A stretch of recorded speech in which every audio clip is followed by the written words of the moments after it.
Hi, guys. Thank you for joining me on another edition of Crumbs.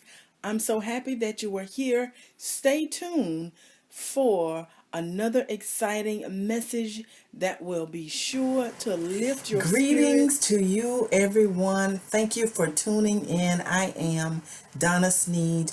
Listen, I don't want to take up a lot of your time, but I do want to share with you something that it comes from the Word of God. I enjoy studying the Word of God, and I'm sure you're going to enjoy this teaching as well. So I want to delve right into this Word. We are going to turn to First Samuel chapter 17, talking about David and Goliath. You remember the Sunday school story? Oh my goodness, I just love it every time I read it. So let's get into it. I'm going to begin reading just a couple of verses, starting with verse 1 in 1 Samuel 17. And it says, "Now the Philistines gathered together their armies to battle." All right. And were gathered together at Shoka. Now look at this, which belongeth to Judah. They gathered together in a land that didn't even, first of all, it didn't belong to them. It belonged to the people of God.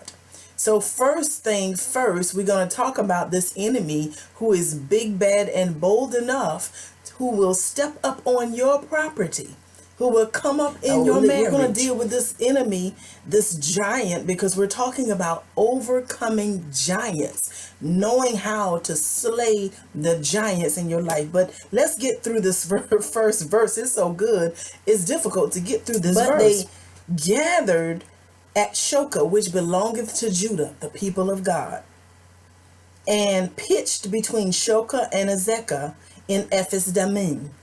All right. And Saul and the men of Israel, the people of God, the host of the army of the Lord, were gathered together and pitched by the valley of Elah and set the battle in array against the Philistines. So now the Philistines are the enemies of God, the enemies of God's people. And one of the things I want to share with you, if you don't know, you need to be resting assured that the enemies of yours are the enemies of God. Yeah, your enemies are not your enemies. They're the enemies of your God. We often lose our hope because of the cries of the enemy, because of the presence of the enemy. Because they show up does not mean we give in.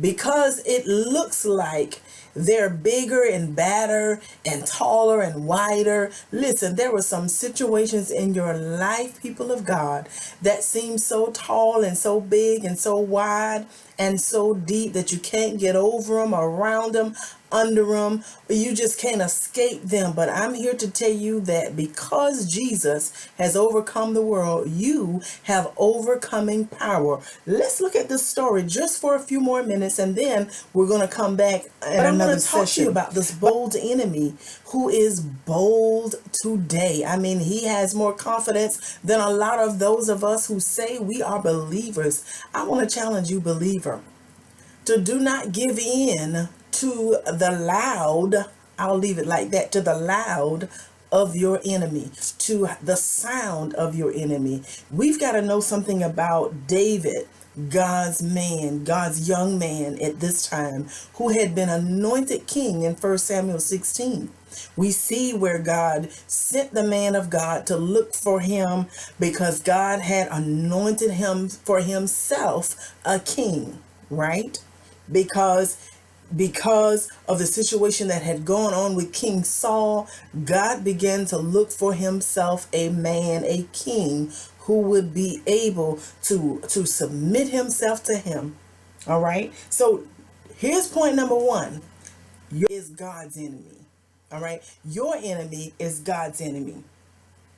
And you don't have to worry about, even when they show up at your doorstep, even when they show up in your marriage, when they show up in your finances, when they show up in your mind. It comes in the form of torment. It comes in the form of sadness. It comes in the form of all sorts of forms. But you need to know, people of God, that God's got a plan of victory for your life. That's all I have time for today. We're talking about overcoming giants, and I want you to know that God's got a plan of victory for you, but you cannot know this unless you have a right relationship with God, your Father. He will show up in trouble. Okay, he will show up. The power of God that's on the inside of you is enough for the giant in your life. I want you to stay tuned for the next session of Crumbs Overcoming Giants. Take care.